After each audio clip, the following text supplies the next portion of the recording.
Interesante la movida del ministro del Interior, porque esto sale desde el Ministerio del Interior, porque esta decisión era una decisión que una vez tomada nos preguntamos todos cómo no se tomó antes la decisión de crear una división de la policía que investigue específicamente a exclusividad, a tiempo completo, el delito de extorsiones, el delito que nos ha generado tantos dolores de cabeza, tantas muertes y que se llevó de encuentro al gobierno de Dina Boluarte.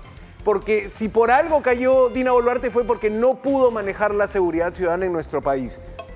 Bueno, Vicente Tiburcio decide crear una división de investigación del delito de extorsiones y pone como cabeza de este grupo policial a un veterano cazador de extorsionadores, al coronel Víctor Reboredo, Lore, que ha tenido una pisada fuerte, ha trabajado en Trujillo, fue jefe de investigación de homicidios, fue jefe de la brigada contra la criminalidad extranjera, lo amenazaron de muerte y lo mandaron a Chile para protegerlo, para cuidarle la vida, y regresa hoy al país como el zar anti-extorsión. Vamos a escuchar el anuncio que hizo el ministro del Interior contando que se está creando un nuevo equipo que a tiempo completo se dedique a resolver los delitos de extorsión.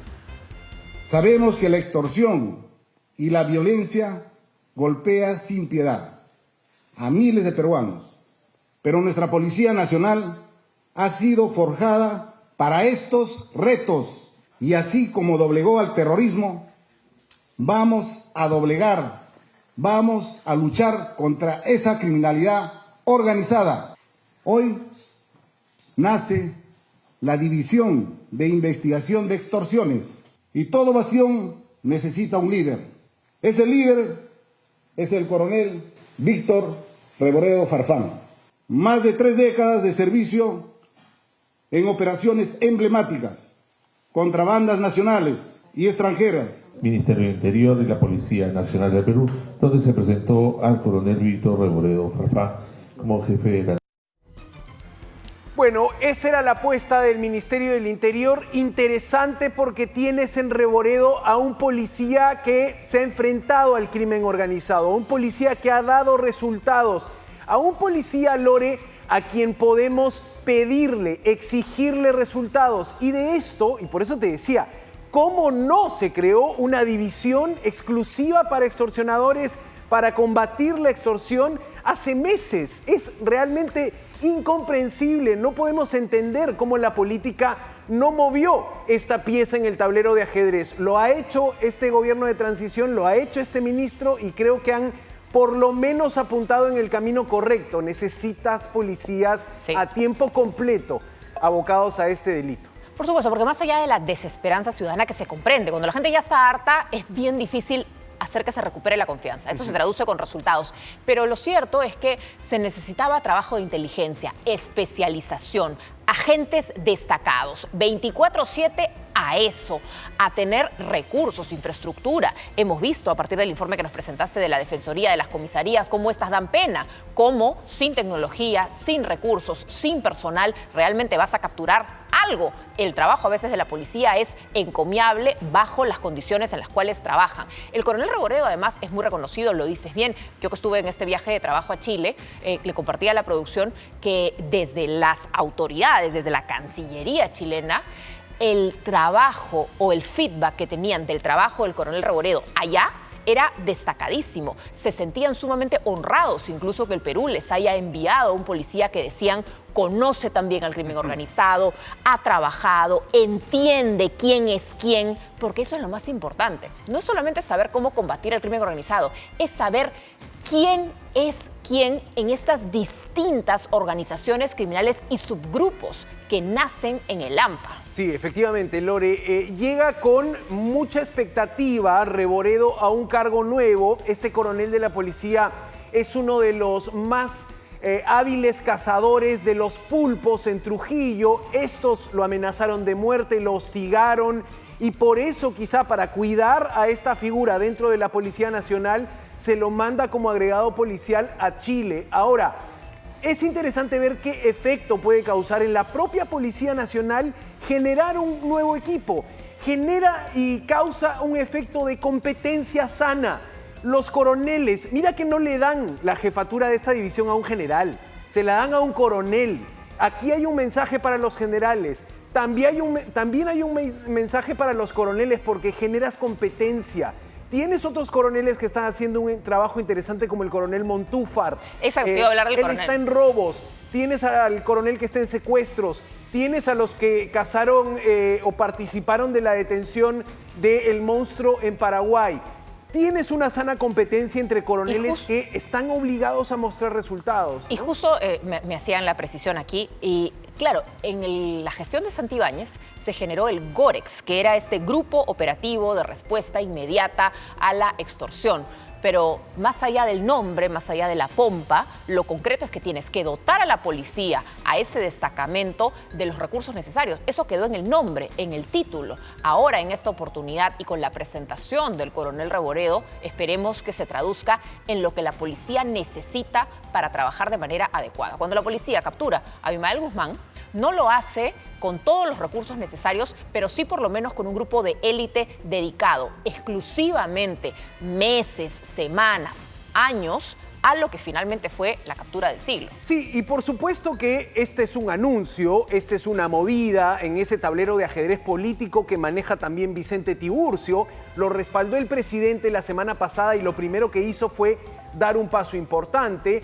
Vamos a esperar los resultados. Hablando de cifras, el ministro del Interior contó que la extorsión en Lima y Callao subió más de 30% en el 2025 respecto del 2024. Vamos a escuchar esta declaración, Lore, porque después vamos a intentar responder la pregunta siguiente.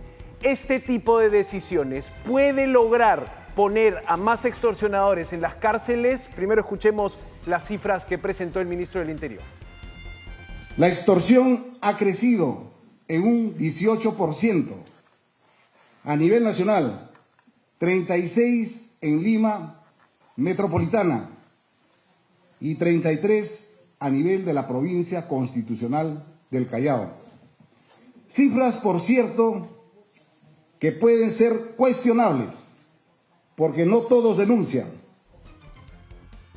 O sea, aquí tienes un sinceramiento, aquí tienes a un ministro del Interior diciendo estamos mal, han crecido en orden de 36% las extorsiones en Lima, en orden de 33% las extorsiones en el Callao. Aquí no tienes a un ministro diciendo hemos capturado a estos, hemos capturado a tantos. Aquí tienes a alguien que está compartiendo con la ciudadanía el gran problema que tenemos encima todos los que habitamos la ciudad capital y el Callao. Y en el Perú también la cifra es alta, 17%. Esto significa que si el año pasado tenías 100 casos de extorsión, hoy en Lima tienes 136 casos y en el Callao 133. Ese incremento es enorme y por eso presenta las cifras y después dice, creo, esta división que investigue exclusivamente las extorsiones. Y el primer paso es reconocerlo. Cuando hay un problema, el diagnóstico pasa por reconocer que tienes un problema. Las autoridades en el pasado nos han tratado, primero de decir esto que es una muletilla nacional de toda autoridad encargada de esto lo he heredado, esto lo he heredado, esto lo he heredado. Ya sabemos que lo has heredado, eso es claro. Has heredado algo, no ha crecido, no es una combustión espontánea. Pero más allá del diagnóstico, es además empatizar con la gente, porque la gente se siente más insegura, se siente más extorsionada, se siente más en peligro. Y hoy sale la autoridad a decirle, no estás loco, no estás alucinando, no eres un desinformado. No, es verdad, hay más inseguridad, hay más extorsión. Te entiendo y voy a hacer esto. Ahora, si funciona o no, esa ya es otra historia. Claro, y aquí también tienes un poco de juego político. El gobierno tiene algo de capital político. 4 de cada 10 peruanos respalda este gobierno de transición. Con esos números puedes gestionar de distinta manera la seguridad ciudadana. No lo podía hacer el gobierno de Dina Boluarte, pero lo que quiero contarte es, la idea no parece mala, crear una división, pero no solo depende de la policía, Lore. No solo depende de la policía. Tenemos un drama enorme en las sentencias que se dan por extorsión. Es decir, Se comete el delito de extorsión, pero el extorsionador termina impune ante esta situación. La justicia no lo mete a la cárcel, la justicia no lo sentencia. Anoche, un informe de Punto Final nos recordaba que hay 98% de impunidad, casos sin sentencia, solo en el delito de extorsión. Vamos a ver esta parte del informe que nos presentaron anoche nuestros compañeros de Punto Final. Solo entre enero del 2024 a julio del 2025, el sistema de justicia registra 20 sentencias por extorsión. Así como lo escucharon, 20 sentencias por extorsión nada más, de los cuales solo 4 pertenecen a Lima y ninguna al Callao. Al final, el nivel de sentencias es de 1.7, es decir, más del 98% de casos que son denunciados terminan en absoluta impunidad. Conclusión, Lore, no depende solo de la policía. Este grupo de policías contra el delito de extorsión se puede estrellar contra la pared de una fiscalía que quizá no tiene un equipo de fiscales dedicado directamente a la extorsión, o contra la pared del Poder Judicial, que puede tampoco tener la celeridad, la rapidez para procesar estos casos. Ahí el ministro tiene un reto grande: tender puentes con el Ministerio Público, tender puentes con la Fiscalía de la Nación, con el que esté en la silla, honestamente, de fiscal de la Nación, porque esa es otra silla giratoria tremenda, pero lo concreto es que tienen que trabajar de la mano, porque veíamos esta imagen viral que no tiene que ver con el delito de extorsión, sino de robo de autopartes, pero a una fiscal rompiendo un acta policial, algo que no puede suceder. O sea, así no vas a combatir ni detener nada.